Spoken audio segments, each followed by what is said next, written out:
Albino IAS के इस channel में आप सबका स्वागत करता हूं। जो क्वेश्चन दिया गया है इथिक्स का क्वेश्चन है। जीएस फोर्थ पेपर में प्रश्न आते हैं और एक खास इसकी विशेषता, प्रश्न की विशेषता क्या है, यह प्रश्न 2023 यूपीपीसीएस में पूछा गया प्रश्न है। प्रश्न क्या है, क्या श्रीमद् भागवत गीता लोक सेवकों के लिए नैतिक मार्गदर्शिका हो सकती है? टिप्पणी करना है, कमेंट करना, आपको लिखने में ध्यान देना है कितने शब्द में है। यूपीपीसीएस में हो सकता है 125 शब्द में हो लघुत्तरी और दीर्घोत्तरी 200 प्रश्न में हो, 200 शब्दों में, जबकि यूपीएससी में यही प्रश्न जो लघुत्तरी टाइप के हैं 200 के शब्द में रहते हैं और दीर्घोत्तरी 150 में रहते हैं और दीर्घोत्तरी जो होते हैं 250 में रहते हैं। अब शब्द सीमा को ध्यान में रखते हुए आंसर का जो राइटिंग किया जाता है, आंसर जो राइटिंग करते हैं मेंस में, उस शब्द सीमा को ध्यान में लेकर करते हैं। सबसे बड़ी विशेषता यही है, स्टूडेंट शब्द सीमा को ध्यान में नहीं देता।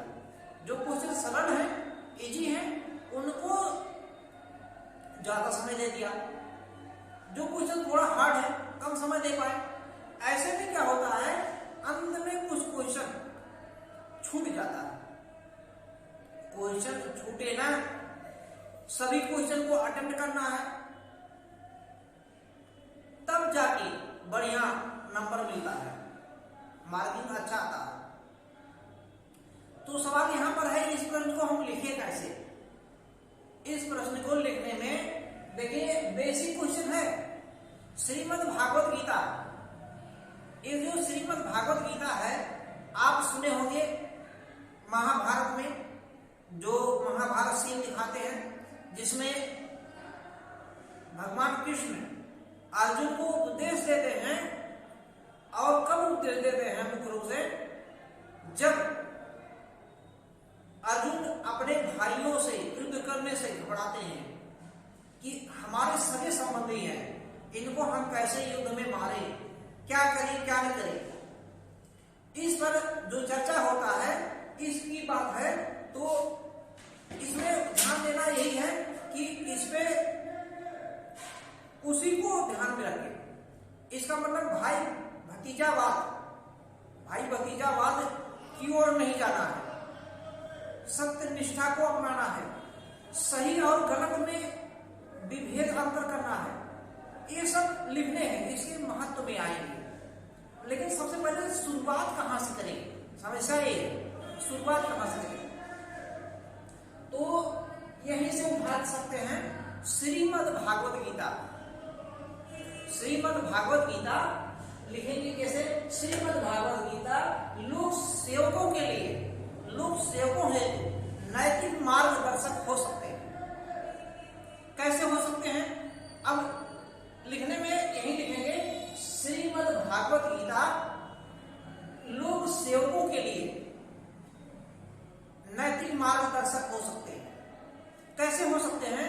इसकी शिक्षाएं जो है, क्या है? शिक्षाएं ये रोल अदा करती हैं। जो शिक्षाएं हैं, शिक्षा के साथ साथ इसके जो सिद्धांत हैं, जो सिद्धांत, कुछ शिक्षाएं हैं श्रीमद् भागवत गीता की और कुछ इसके सिद्धांत हैं।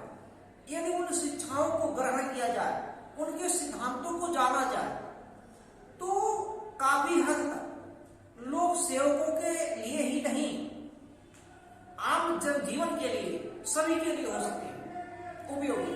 लेकिन यहाँ सभी के लिए हमको चर्चा नहीं करना है, ध्यान देना है, सभी के लिए चर्चा करनी है। चर्चा किसके लिए करना है? लोक सेवक के लिए, लोक सेवक पर चर्चा करना है। तो लिखेंगे श्रीमद् भागवत गीता की शिक्षाएं व दार्शनिकता व सिद्धांत लोक सेवकों के लिए काफी हद तक नैतिक उत्तरदायित्व का निर्वहन कर सकते हैं, नैतिक मार्गदर्शिका दिखा सकते हैं। इसके आगे एक लाइन, ये तो 2 लाइन के लगभग में हो गया। जो प्रीएम्बल मतलब प्रस्तावना टाइप की जो लिखेंगे, शुरुआत में जो लिखते हैं, कोई भी लिखेंगे 3-4 लाइन में, कम से कम उसका आपका भूमिका होनी चाहिए, जिससे हम लोग प्रस्तावना भी कर सकते हैं, भूमिका भी कर सकते हैं। तो उसके बाद में स्टेप बाय स्टेप लिखना चाहिए। तो श्रीमद् भागवत गीता की शिक्षाएं व सिद्धांत व आदर्श, सिद्धांत एवं आदर्श लोक सेवकों के लिए क्या हो सकते हैं, एक कारगर साबित हो सकते हैं। आप किस भाषा में, किस शब्द में लिखते हैं, ये माने रखता है। कैसे शब्दों का चयन करते हैं, ध्यान देना है। सरल शब्द का प्रयोग बिल्कुल नहीं करना, ना बहुत कठिन शब्द का प्रयोग करना है। हमें मध्यम मार्ग में ऐसे शब्दों को प्रयोग करें कि लगे कि हाँ, इस बंदे में, इस व्यक्ति में, इस स्टूडेंट में प्रशासनिक गुण है। प्रशासनिक गुण दिखना चाहिए आपके लेखन में। अब एक दिन में नहीं आता, बार बार अभ्यास करेंगे, बार बार लिखेंगे। लिखने से, अभ्यास करने से, समझने से विषयों को, तब जाके हर प्रकार के लोगों में बैठना होता है। ज्यादातर उच्च सोसाइटी में, खास करके प्रशासनिक अधिकारियों के संपर्क में रहने से, इर्द गिर्द में, या अपने ग्रुप में, कैसे आपके ग्रुप में लोग हैं, कैसे स्टूडेंट आपके ग्रुप में हैं, वो निर्भर करता है। आपकी सोच भी इस पर निर्भर करती है, जो थॉट आपका है, कैसा थिंकिंग रखते हैं। तो लोक सेवकों के लिए ये अच्छी बात हो सकती है। ये 2-3 लाइन में लिखने के बाद में इसके आदर्श झलकते हैं, पाए जाते हैं। इसके महत्व को, अर्थात श्रीमद् भागवत गीता के महत्व को निम्न प्रकार से, देखे जा सकते हैं। जैसे इसमें निष्काम भाव की बात कहा गया है, निष्काम भाव की बात। तो निष्काम कार्य की ओर श्रीमद् भागवत गीता हमें प्रेरित करता है।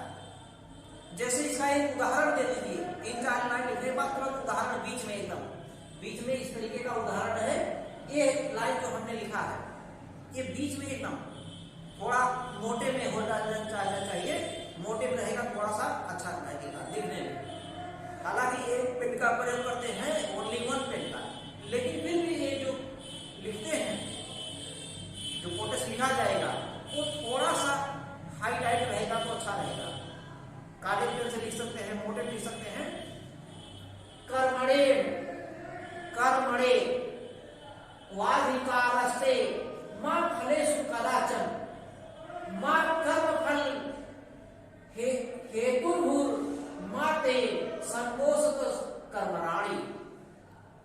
हमें उतना संस्कृत नहीं आता है, कुछ आता है जो हम अपने समय में लिखते थे। जो मैं अपने समय में लिखता था तो सटीक लिखता था, सरल थोड़ा, जो हमको याद रहता था। अब किसको अगर याद है तो ये ज्यादा बढ़िया है। हम कह नहीं पाते, लेकिन ये हमको याद रहता है, लिखने में हम लिख ले जाते हैं। कहना थोड़ा सा हमारे लिए संस्कृत कठिन पड़ता है। अब आपको कहने से मतलब है नहीं, लिखने से मतलब है। अभी इंटरव्यू देना नहीं है, इंटरव्यू में भी ऐसा कभी भी इस प्रकार से आता है, और हालांकि नहीं इस प्रकार का आता है, लेकिन कभी आता है तो कह सकते हैं, प्रयोग कर सकते हैं। तो एक इसका मतलब क्या है, निष्काम की बात हो रहा है। इसका मतलब जो भगवत गीता है हमें इस कार्य को करने के लिए कहता है कि बिना हम फल की प्रतीक्षा किए हुए अपने कर्तव्यों का पालन करें। इसका मतलब कर्तव्यनिष्ठ होने की बात करता है भगवत गीता कर्तव्यनिष्ठ होने की बात करता है, कर्तव्य निष्ठा की ओर हमें प्रेरित करता है। जब कर्तव्य निष्ठा आ जाएगा, सत्य निष्ठा उसी के साथ रहेगा, जैसे सुख के साथ दुख रहता है।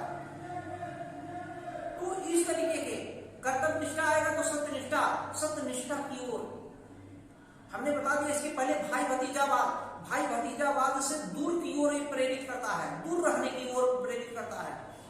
इसका मतलब निष्पक्ष की बात करता है, निष्पक्षता। भगवत गीता हमें मतलब लोक सेवकों के लिए निष्पक्षता। हालांकि ये सबके लिए बात है, सबके लिए सही है, लेकिन हमें लोक सेवा के संदर्भ में ही लिखना है। लोक सेवकों को निष्पक्षता की ओर, पारदर्शिता की ओर ले जाएगा, ट्रांसपेरेंसी दिखाएगा। साथ में अच्छे और बुरे, क्या उचित है, क्या उचित है, क्या अनुचित है, क्या उचित है, क्या अनुचित है, दोनों में फर्क भी भेद करता है। उचित और अनुचित को बताता है।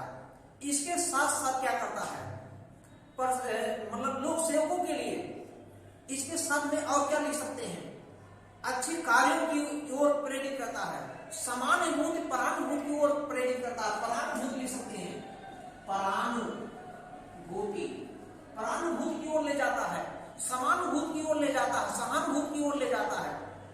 ये गीता, गीता मतलब श्रीमद् भागवत गीता या भगवत गीता कह सकते हैं। यही इतना नहीं, और क्या क्या इसमें है, इसमें अच्छे कर्मों के साथ साथ, कर्तव्यनिष्ठ के साथ साथ, सत्यनिष्ठ के साथ साथ और क्या प्रेरित करता है, एक न्यायपूर्ण, न्यायिक कार्य के लिए प्रेरित करता है। न्याय कैसे करना है, न्याय की ओर, सोशल जस्टिस की ओर भी ले जाता है, सामाजिक न्याय की ओर ले जाता है। साथ में इसमें सामाजिक, आर्थिक, धार्मिक, ये तीनों सामाजिक, आर्थिक और धार्मिक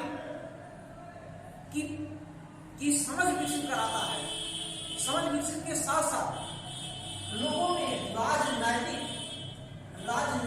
विचारधारा का भी, प्रशासन में कैसे राजनीतिक शासन और प्रशासन में राजनीतिक विचारधाराएं कैसे आएंगी, कैसे क्या करना होगा, इसकी ओर भी प्रेरित करता है।